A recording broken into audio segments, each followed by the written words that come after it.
Nu ką, tai šiandien, manau, biški pasidėstinsim mintis. Maždaug papasakosiu, ką aš dabar šiuo metu mąstau. Su šitu visų reikalu, ką aš dabar darau. Su finansinės laisvės link kanalu. Pirmas dalykas, mano nuomonė, aš jį biški blogai užvadinęs esu, nes tuo metu, kai bandžiau kažką daryti, kai pradėjau galvoti, prieš pirmą vaizdo įrašą, kurį aš įkėliau, tai kažkur 2 savaitės prieš pirmą vaizdo įrašą, kurį įkėliau, aš tiesiog galvojau, kad gal būtų visai smagu, įdomu paimti ir, tiesiog pasikalbėti apie finansus, padaryti kokius nors dar kitus, tiesiog vaizdo įrašus, pavyzdžiui, šitus, kuriuos dabar darau. Bet tiesiog, man atrodo, nelabai tiksliai parinkau kanalo pavadinimą. Tai ten nieko tokio, visada galima ištaisyti. Bet su finansais yra toks dalykas, gerai, aš galiu biški ten apie kripto pakalbėti, o daugiau kaip ir nieko nelabai galiu pakalbėti. Aš labiau toksai emocinę pusę einu šiuo metu. Aišku, manau, bus visko. Bet kitas dalykas, su kuo iš tikrųjų noriu pakalbėti, tai kad aš nežinau dėl ko, bet aš jaučiuosi lyg nevertas daryti šiuos vaizdo įrašus. Ir tai yra labai keista, nes, aš kalbu, noriu, jūs biški, galbūt atverti į tą tokią smagesnę, pozityvesnę mąstyseną. Bet aš žiūriu, kad šiuo metu man dabar yra labai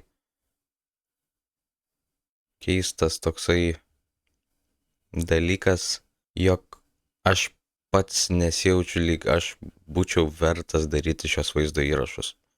Aš su jumis dabar kalbu labai asmeniškai ir labai, labai su meile, galima sakyti. Ir ne tai, kad aš jau galvoju paimti ir nebedaryti, aš tiesiog dabar darau keletą tokių, kaip čia pasakyti, ne misijų, įsikėlęs esu keletą pasunkinimų savo gyvenime, tai pavyzdžiui, tokių iššūkių. Tai pavyzdžiui, YouTube'o nežiūrėjau ten prieš keletą dienų. Šiuo metu visą savaitę bandau nežiūrėti YouTube'o, tiksliau YouTube'o emocinių, ten tų visokių edukacinių, tiesiog paskaitų ir seminarų ir panašiai. Žinot, kol kas matau tokį dalyką, kad tai nėra sunku, bet man aš kažkodėl vis kuo toliau į šitą visą reikalą, to vis labiau ir labiau jaučiuosi lyg mažiau vertas esu. Ir aš žinau, kad tai netiesa, bet man šiuo metu vidinis, galima sakyti, kirminas sako, jog man yra ne vieta tokius vaizdo įrašus daryti. Ir aš jo nenoriu tikėti, bet man sunku šiuo metu. Tai aš jau nežinau kelintą kartą aš jums sakau, kad man sunku. Tai tiesiog žinokit, kad vėlia kokia pagalba būtų maloni, bet tuo pačiu, tiesiog man reikia pačiam susitvarkyti šiuo metu. Ir aš ką norėjau pasakyti, tai šiuo metu jūs matot visus šitas idėjas, visus šitus vaizdo įrašus, visas šitas mintis, kurias aš išsakau, bet jūs supraskit, kad aš irgi dirbu ties šitais visais dalykais. Aš biškai, man atrodo, į mikrofoną reikiu per daug. Tai grynai, vienas punktų, kuris yra labai svarus, tai kas yra labiausiai asmeniška, tas yra labiausiai paplitęs po visą žmoniją. Ta mintis. Pavyzdžiui, aš nesu pakankamas, tai šita mintis nėra vien tik pas jūs galvoj, pas labai daug žmonių tai manifestuoja visokiomis reikšmėmis, visokiose dalykuose ir panašiai.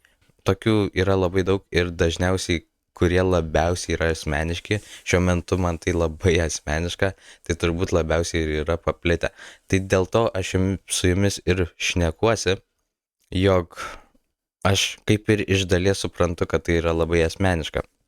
Tik man biškai gaila, kad aš esu pastebėjęs, kad kol aš įsivažiuoju, ką nors pasakyti, praeina kokias 3 minutės, būna praėjusios ir tada jau dauguma žmonių būna jau palikę mane. Mano mintis visas.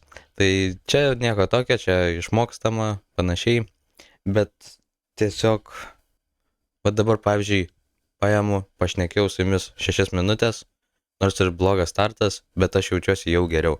Ką žinau, bet paskui dabar padarysiu kokius dar keletą tokių įrašų, apie kitus dalykus pašnekėsiu ir tada, vėl kokias 2 dienas nedarysiu tokių vaizdo įrašų ir tada vėl pasijusiu vėl blogai. Nežinau, dėl ko taip yra. Nežinau dėl ko. Tai tiesiog reikia kalbėti su savim. Reikia paleisti belio kokią tą emociją, kuri yra kurią jūs esat antiek užslėgęs, kad ji neateina.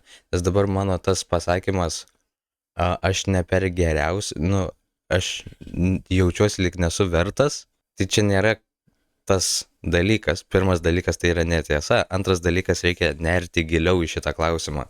Su klausimu, kodėl. Tai yra labai, svarus dalykas. Neriat su klausimu, kodėl, žiūrit, kad dar vienas atsakymas ateis į jūs. Iš kažkur, iš jūsų vidaus. Tada paklausėt jam, kodėl. Ir taip einat. Aš galiu pabandyti, tai kodėl aš nesu pakankamai geras šiuo metu. Kodėl aš manau, kad aš esu pakankamai negeras. Pakankamai nepakankamas šiuo metu. Šiaip tai dažniausiai tai užtrunka laiko, nes iš karto neateina atsakymas į galvą. Arba būna dažniausiai ateina atsakymas, aš nežinau. Labai lengva yra tokiuose pasiklyst atsakymuose, arba tiesiog sustoti ties tuo, nes jis vos negalima sakyti, vos ne visada ateina pats pirmas atsakymas į galvą. Tai vienu žodžiu, reikia biškį nerti dar giliau, o tai yra sunku. Padirbėsiu. Nes, pavyzdžiui, meditacija, aš ten dariau vieną vaizdo įrašą apie tai. Meditacija yra ten dalykas, kur tu ugdai tiesiog susikoncentravimą, susikaupimą savo. O pavyzdžiui, paleisti kažkokią, užslypusią emociją, tai čia jau reikia nerti giliau į savo klausimų uždavimą. Jo. Tai toks mažiukas pokalbiukas. Tikiuosi padėjau. Su jumis buvo Emajus. Kažkaip išgyvensim. Visi išgyvensim. Vienu žodžiu eisiu pasiklausinėti savęs. Kodėl? Taip manau. Gerai. Ir jūs, ką nors tokio, apie kokią nors, tokią labiausiai asmeninę tokį dalykėlį, kurį jūs turit. Tokia atrodo lyg klaida tai būtų. Irgi paimkit, paklauskit savęs, kodėl jūs taip manot. Galbūt padės.